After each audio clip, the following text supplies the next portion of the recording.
एक एक मतदार છે ખૂબ ગુસ્સામાં છે સાહેબ क्या हुआ था आपके ભાઈ આ લોકોનું કેવું એમ છે આ લોકોનું કેવું એવું છે કે ભાઈ મતદાર વખતે આધાર કાર્ડ જેનું ઓરિજિનલ જોઈએ કોણે કીધું આધાર કાર્ડ માં ફોટો દેખાય છે નામ દેખાય છે હવે તમે જેવો ચેક કરી લીધો તમે લોકો તમારી રીતે આ ખોટી લાગણી કરશો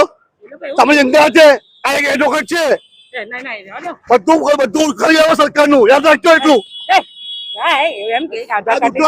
આ કાયદા ઝાડકા નથી એવો વ્યક્તિઓ કઈ કરે મારે જો વકીલ ખબર પડે કેટલા હોતા એ લોકોને એટલે ક્યાંક ને ક્યાંક એમની સાથે એવી વાત થઈ છે કે આધાર કાર્ડ એમનો ઝેરોક્સ હતી તે ચલાવવાની ના પાડી છે પરંતુ ચૂંટણી અધિકારી સાથે મારી વાત થઈ તેમણે કીધું ઝેરોક્સ ચાલે છે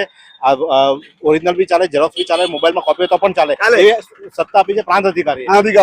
બીજી વાર સરકાર એનો જોગવાઈ છે એ લોકો ખાલી ડોક્યુમેન્ટ ચેક કરવું જોવું કે વ્યક્તિ એક જ છે ને એનો ચહેરો એનું નામ એક જ છે ને એટલું જોવાની સત્તા છે ઓરિજિનલ છે કે જે સુપ્રીમ કોર્ટ ઝેરોક્સ ચલાવે છે જ્યારે કોર્ટોમાં કેસો દાખલ થાય છે ત્યારે સરકાર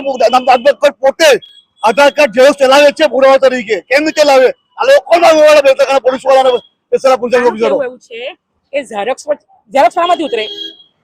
ઓરિજિનલ માંથી ઉતરે તો એ લોકોને કેવું એવું છે કે ઝેરોક્સ ચલાવી લેવી જોઈએ ઝેરોક્સ ચલાવવાની પ્રાંત અધિકારી કીધું છે સત્તા ના પાડે છે કે ઝેરોક્સ અમને ઉપર સત્તા આવી છે કે ઝેરોક્સ નહીં ચલાવી શકાય ઓરિજિનલ જ જોઈએ એવું લોકોનું કેવું છે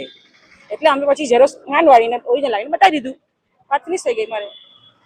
આ સમાજ આગળને હેરાન કરવાની એક સત્તા છે ખાલી હેરાનગતિ કરવાની એક લોકોની મોનોપોલી છે કે એ લોકોને વોટ છીનવાઈ જાય અને એ લોકોની સરકાર બની જાય બરાબર છે સામાન્ય જનતા હેરાન કરવાનું હોય ને તો એક વકીલ લઈને બતાવો સરકાર ખુદ કેવી બોલાવીશું ને તેનું જાણી જશે કેટલા બી લોકો છે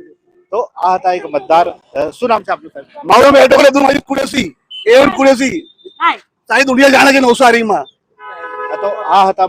મતદાર કે જેમણે મતદાન જે અત્યારે હાલમાં મતદાન કરવા ગયા હતા ને તેમની સાથે આધાર કાર્ડ જે ઓરિજિનલ જોઈએ આધાર કાર્ડ માંગણી કરવામાં આવી હતી ઝેરોક્સ ચલાવવાની ના પાડી હતી જેને લઈને તેમાં રોષ ભભૂક્યો હતો અને રોષ તમે જોઈ શકો છો કે કઈ રીતે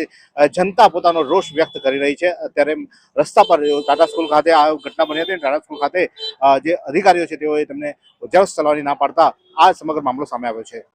શું તમે શરીરના સાંધાના દુખાવાથી પીડાઈ રહ્યા છો કે પછી તમે કોઈ સ્પોર્ટ્સ ઇન્જરીથી પીડાઈ રહ્યા છો લકવાની બીમારી બાદની પીડા સહન કરી રહ્યા છો શું તમને સ્પાઇનલ પ્રોબ્લેમ છે તો આ તમામ દુખાવાને હવે બાય બાય કરી દો કારણ કે માસ્ટર ડિગ્રી ધરાવતા ખૂબ જ અનુભવી ફિઝિયોથેરાપિસ્ટ ડૉક્ટર અમિત પટેલ પાસે તમે આ તમામ સમસ્યાઓનું સચોટ નિદાન કરાવી ફરીથી નોર્મલ જિંદગી જીવી શકો છો તો સરનામું નોંધી લો comprehensive care centre DD street library પાસે અનુરાગ સારીઝની લાઇનમાં નવસારી